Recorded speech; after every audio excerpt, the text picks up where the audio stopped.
bastante antes de fallecer nos pidió que el día que él muriera, que lo cremaran y que tiraran la ceniza en el viñedo, y así lo hicimos.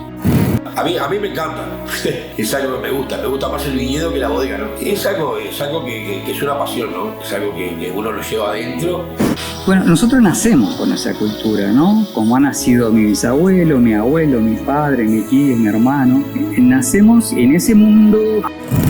Hay lugares que a mí no se me borran de ese lugar. Y quedarme ahí las noches, llegar después de la vendimia, porque la vendimia se trabajaba mucho.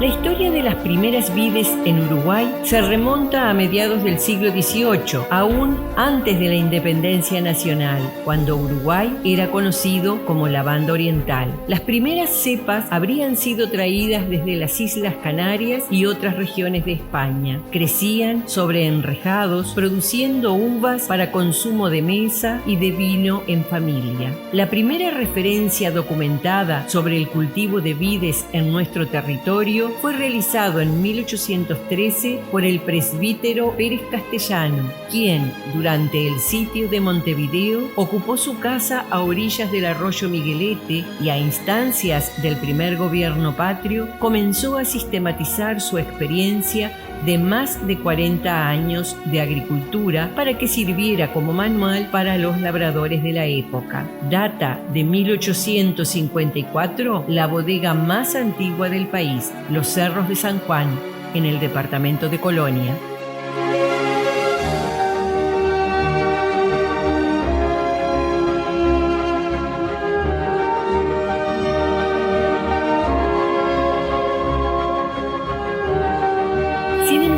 Es recién a partir de 1870 que comenzaron a darse en el país las condiciones necesarias para el cultivo de la vid con fines de producción comercial. Luego de algunos fracasos y sinsabores, hombres de gran inteligencia y espíritu de lucha, probando variedades que pudieran adaptarse a nuestro medio, alcanzaron la meta. Nacía la viticultura nacional. En el departamento de Salto, paraje Saladero de la Caballada, Pascual Arriague logró en 1874 formar los primeros viñedos con la cepa francesa Tanat, traída de Concordia, Argentina. Aquí en Uruguay se la denominó Arriague en su honor. Su viñedo llegó a cubrir una superficie de 200 hectáreas. En el sur, en su granja de Colón, Francisco Vidiela, en 1876, comenzó a cultivar variedades que había traído de Europa. En 1878 seleccionó una que le llamó Peñarol y luego pasaría a llamarse Vidiela. Esta uva presenta las características de la cepa francesa Folle Noir.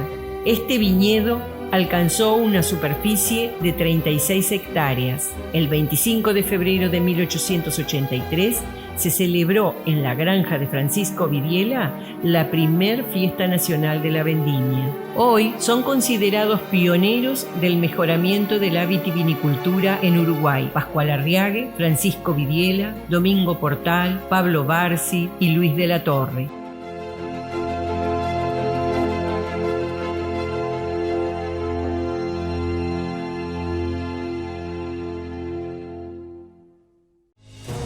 En nuestra zona, el pionero en la plantación de vides fue el ciudadano de origen francés Fernando Dumoulin Varone, quien llega a estas tierras hacia 1880. Le compra a Piria varias hectáreas que plantó con cepas de la mejor calidad. Instalada su granja, hace su propia bodega, que llamó San José. En 1890 llegan invitados por Dumoulin los hermanos de la Sagrada Familia, también franceses, quienes instalarán su propia granja y bodega Santa Ana, con el fin de preparar una bebida sana para los hermanos.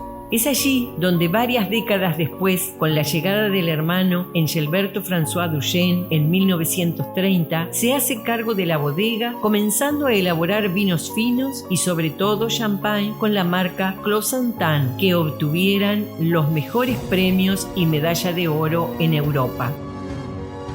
A fines del siglo XIX se destacan las plantaciones vitivinícolas de Villarejo en su granja Isolina, ubicada en el kilómetro 26 de la carretera nacional. Esta formó una bodega que llegó a ser una de las más grandes de Sudamérica.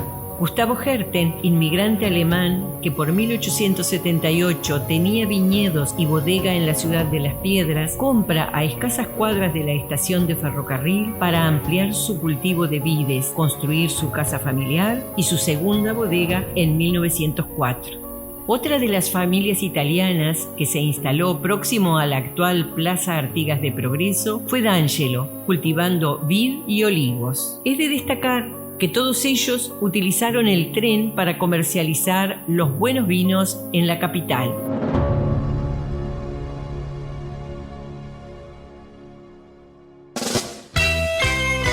En las primeras décadas del siglo XX, inmigrantes italianos, en su enorme mayoría, trajeron toda su experiencia y oficio desarrolladas en plantaciones de vid, frutales y elaboración de vinos. Muchos de ellos se instalaron primero en las inmediaciones de Colón, Peñarol y Rincón del Cerro, como empleados rurales. Luego fueron comprando tierras, llegando así a Progreso y toda la campaña de nuestra comarca, donde fueron surgiendo las bodegas de Pérez, Peirano, Roselo, Bofa, Burastero, Toriño, Calcaño, entre otras. Bodegas que ya no existen, pero que sus familias guardan una rica y prolífica historia de anécdotas patrimoniales.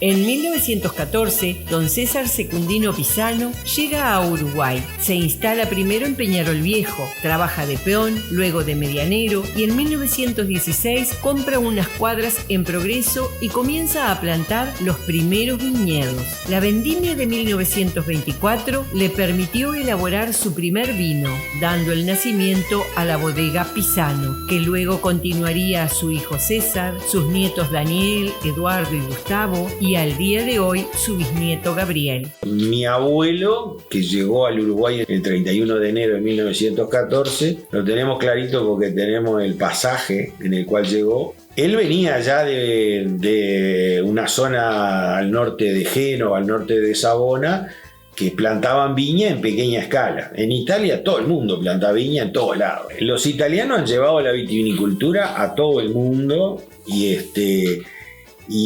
en Italia, en mayor o menor medida, el conocimiento de la viña lo tenían incorporado por generaciones, ¿no? El que nace ahí, digo, lo mama, lo vive, ¿no? Y bueno, y cuando llegó acá vino a trabajar un viñedo. Y cuando vino acá, vino a trabajar a un viñedo en Peñarol Viejo. Empezó como peón en una familia Copo, que eran de ahí del Camino Osvaldo Rodríguez. Después fue medianero de varios otros italianos. Y yo les contaba que tuve la suerte de conocer a donde él vino, a esa familia Copo, que hace muchos años pude conocer a uno de los viejos de esos Copos, que él se acordaba cuando llegó mi abuelo del puerto, en una jardinera que le decían, ¿no? Y trajo los baúles, y había un hermano que ya había venido en 1910 a ese lugar, a los Copos, y trabajaba de peón ahí. Nos contó, dice, yo lo vi llegar a tu abuelo y se abrazaban y lloraban con el hermano. Llegó a las 12 de la noche, que dice, me acuerdo que estaba la luna, estaba clarito, le quedó al viejo eso, ¿no? Que era niño en esa época, y al otro día a las 5 de la mañana estaban trabajando en el viñedo. Hasta que pudo comprar su tierra acá, que arrancó comprando 5 hectáreas, el lugar que estamos acá, y después compró otros pedacitos vecinos y hoy hay 15 hectáreas acá. Se venían a pie, dice él, yo me acuerdo que dice que salía a las 2 de la mañana y a las 6 de la mañana estaba acá, y ahí empezaba a arar, y fíjate que arar, plantar, en esa época no se plantaban las plantas, sino que plantaban el portainjerto, que le tomó tiempo formarlo todo y y bueno, cuando pudo se independizó, que es lo que hacían todos los italianos, ¿no? Tenemos ahí todavía la canga de los bueyes, que supuestamente eran los bueyes de él, ¿no? Que tenía 2 bueyes, uno que se llamaba Parecido y el otro Igualito. Ese era el chiste que... No, y traía los bueyes y empezó a plantar, a arar, plantaba un poco un año, un poco el otro, hasta que en 1924, en un galpón de zinc que yo lo conocí, que estaba ahí, hizo su primer vino. Creo que fue en el 33 que se trajo a la familia a la casa actual donde vive mi mamá ahora. Totalmente independiente, pero hubo un momento de transición, que él era medianero y también trabajaba acá. Esta zona era una zona que ya habían muchas bodegas instaladas y grandes y famosas. Estaban los hermanos de la Sagrada Familia, estaba la bodega de Herten, estaba la de Villarejo, estaba Toriño, ahí frente a la comisaría, que tenía la bodega en el medio del pueblo. Después, cuando yo era chico, nosotros le vendíamos vino a Toriño porque ya no hacía vino, para que lo vendieran en el almacén que tenía ahí en la esquina, ¿no? O sea que había un intercambio, ¿no? Es decir, económico. Era una zona que ya estaba, era reconocida ya, el hecho de que se hayan instalado los hermanos de la Sagrada Familia, todas esas bodegas que eran grandes, ¿no? Eran bodegas de volumen, mucho más grandes. Esto es una bodega pequeña, un galponcito.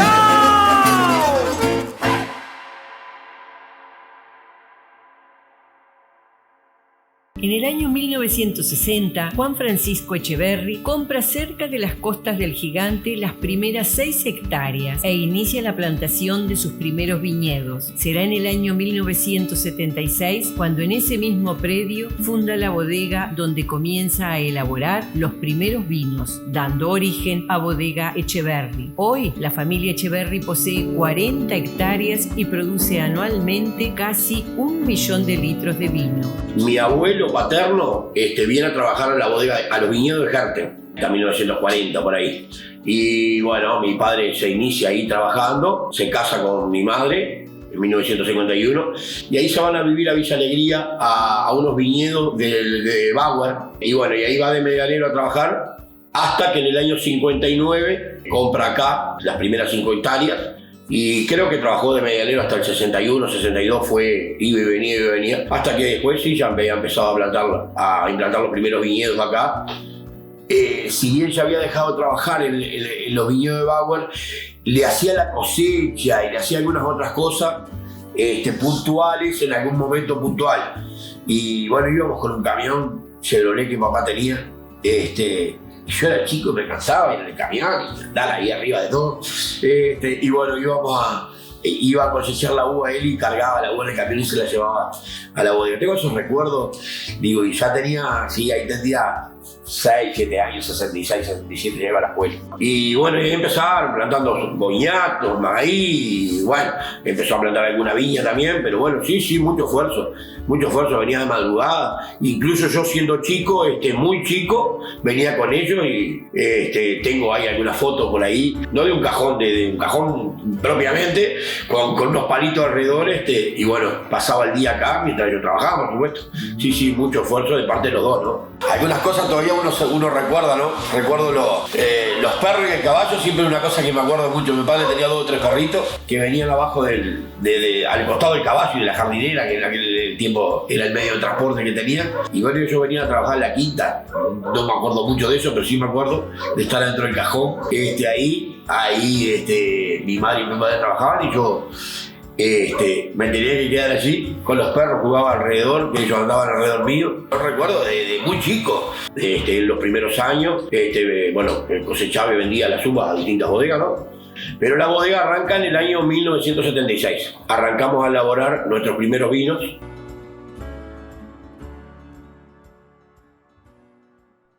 Un poco más al norte, en el límite con Juanicó, se encuentra la bodega Moiso, que fuera fundada en 1954 con un perfil artesanal y que hoy está enfocada fundamentalmente al enoturismo, que es aquel que te acerca a las zonas de producción vitivinícola y consiste en conocer desde adentro la historia del vino.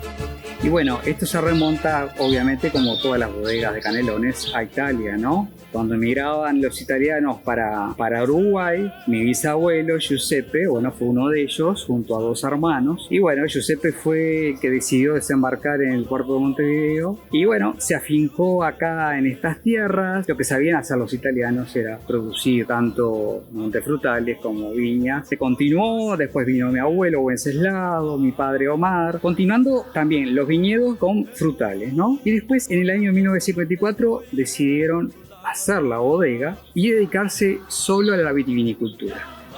Y ahí arrancaron con el tema de la bodega, vendiendo vino en Dama Juana, hacia Montevideo y hacia el interior. Se va transformando como empresa familiar, como la vitivinicultura en el Uruguay. Hacia el este de nuestro municipio de Progreso, en la Ruta 69, tenemos otra bodega con historia y presente, la de Juan Toscanini e hijos. La historia comienza en 1894, cuando don Juan Toscanini, junto a su esposa, doña María Bianchi, dejan su Génova natal y se establecen en la región del Río de la Plata, más precisamente en la zona de Canelón Chico, ubicada a 30 kilómetros al norte de Montevideo. En dicho lugar realizan tareas como trabajadores rurales, arrendando una pequeña parcela de campo que posteriormente fue comprada. Visionario y emprendedor, y luego de varios años de trabajo como peón rural, don Juan Toscanini funda su propia bodega en el año 1908, elaborando 4.200 litros de vino que se comercializaron bajo la marca La Fuente. A partir de ese momento, la fértil semilla de la vitivinicultura se arraiga muy firme en la familia, ya que el arte del cultivo de la uva y la producción de vinos es seguida por hijos, nietos y bisnietos. En los últimos tiempos, y por distintos motivos, han dejado de elaborar sus vinos varias bodegas familiares en Progreso, tales como Vino Cipero, Bodega Calcaño, Bodega Bioti, Granja y Vitivinícola Alicil de Horacio Peña, quien elaboró vinos desde 1968 a 2007, entre otros.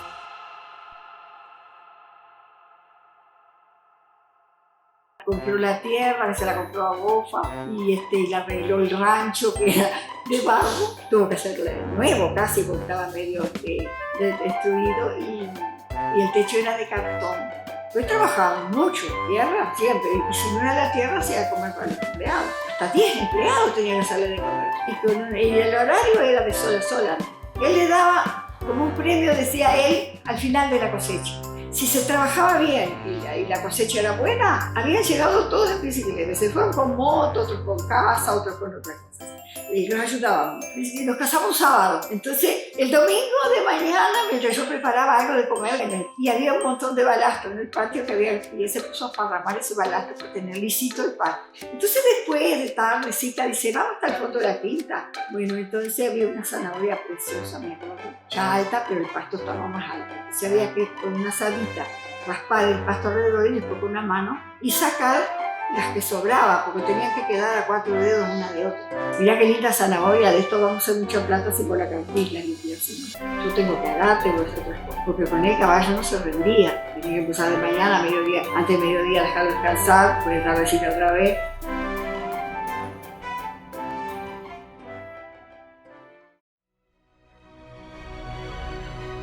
A través de los tiempos ha habido diferentes vinos que han logrado el reconocimiento y la distinción por su excelente calidad, tanto a nivel nacional como internacional. Ejemplo de ello fue lo que aconteció a partir de 1930, cuando el hermano Engelberto François Duchenet se hace cargo de la Granja Santa Ana y su bodega.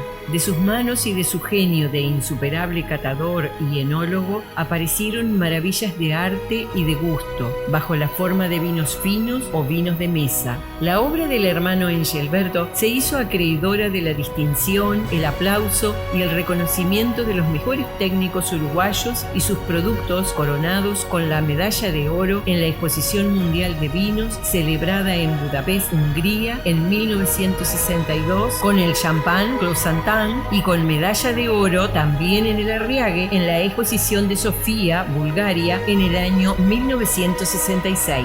En el presente hay varias bodegas familiares que siguen siendo fieles representantes de esa consigna: Progreso, tierra del buen vino.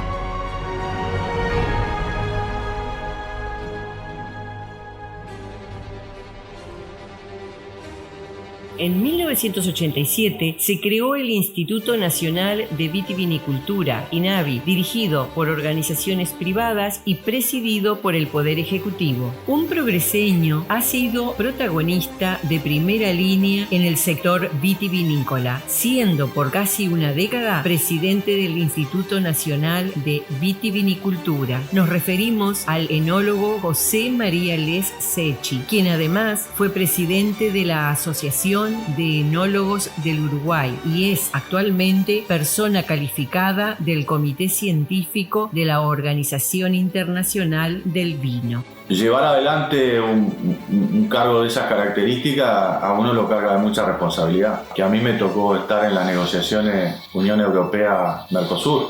La región, y hablo de Brasil, Argentina, Uruguay y Paraguay, tomaran que yo fuera el vocero en algunas de estas reuniones en Bruselas, más allá de la posición de Uruguay, cuando en las reuniones decían, bueno, hay un vocero que tiene que hablar de este tema y me eligieran a mí, wow, agradezco mucho a quien tomó la decisión y agradezco mucho al sector, pues el sector a mí me acompañó. Fueron 9 años de trabajo intenso, pero sí lo que yo puedo decir es que yo no me dediqué a otra cosa más que a eso. Y Progreso, hablando concretamente en tierra de vino, en tierra de producción y en tierra de muy buen vino, es una zona donde el Taná funciona muy bien. Y el Taná ha sido la variedad emblemática de nuestro país, una variedad que nos ha llevado al mundo. Y no existíamos, ni los enólogos que hoy existimos, ni las bodegas que tal vez hoy existan. Entonces uno ve cómo se desarrolla la vitivinicultura en Uruguay, cómo ese casi 70-80% de la viticultura que se mueve entre Montevideo y Canelones se concentra fundamentalmente en Canelones.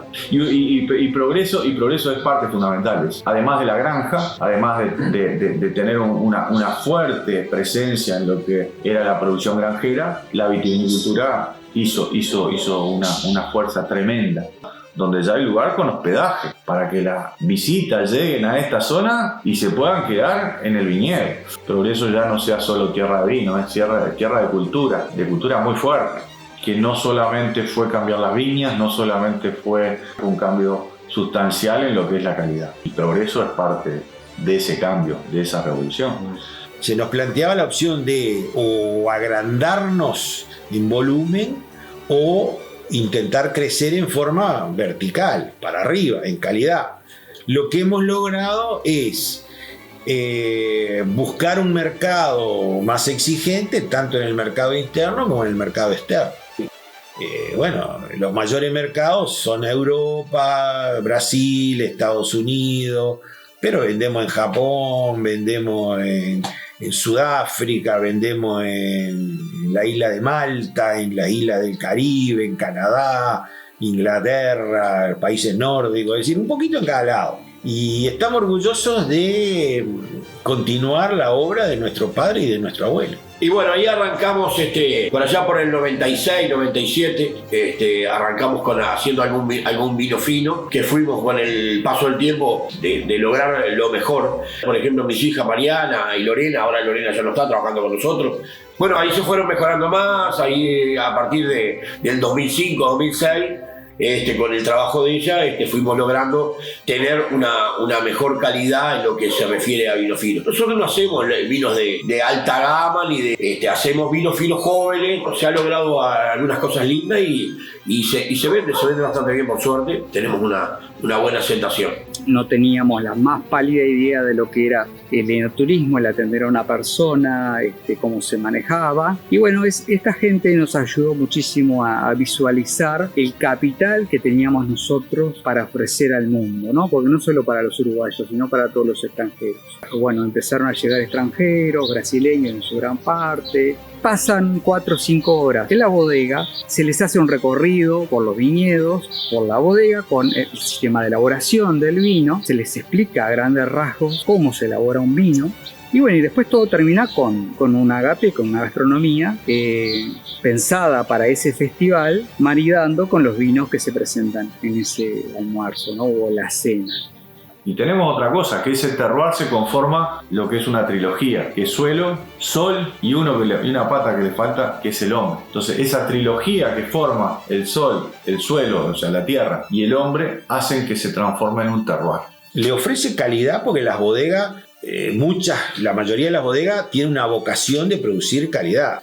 Tenemos tierras muy fértiles, tierras muy buenas tierras geledosas que hacen que se comporten muy bien los viñedos, ¿no? Y bueno. En el año 1980, Dionisio Álvarez iniciaba próximo al Eliseo argentino su viñedo y bodega, comenzando la elaboración de vinos Lolo, continuado por su yerno César Molina y luego por su nieto Gonzalo Molina Álvarez. Cuánta historia de trabajo, conocimiento y esfuerzo en un clima entre continental y marítimo, tierras entre arcillosas y humíferas que tentaron a inmigrantes y criollos a desarrollar desde fines del siglo XIX la vitivinicultura, desde lo artesanal, familiar y experimental, para dejarnos como legado patrimonial y dándole el sello de progreso, tierra del buen vino. No es lo mismo un vino elaborado en Progreso que un vino elaborado en San José, que un vino elaborado en Salto, en Artigas, en Rivera. Acá, una de las cosas importantes que tenemos acá es que estamos a 20 y pico de kilómetros del mar, y nosotros acá recibimos el viento del mar que nos refresca el verano, nos baja la temperatura. Si yo me voy a hacer vino al norte, haré vino de muy buena calidad, pero nunca lo voy a poder hacer como en Progreso. Que los propios dueños de la bodega lo reciban en su propia casa, que le hagan el tour, la visita, que le expliquen cómo elaboró ese vino que va a tomar, que después le preparen una comida para acompañar ese vino y que lo agasajen durante 3 o 4 horas, tiene un valor incalculable que no se paga con dinero. Pero ven que Progreso, y esa punta del eje, tiene suelos muy ricos. Y yo no me quiero olvidar que también hay intuición de que ahí salen vinos de calidad. Los hombres de Progreso producen calidad. Hay varias joyitas, zonas que son joyitas en Uruguay, y Progreso es uno.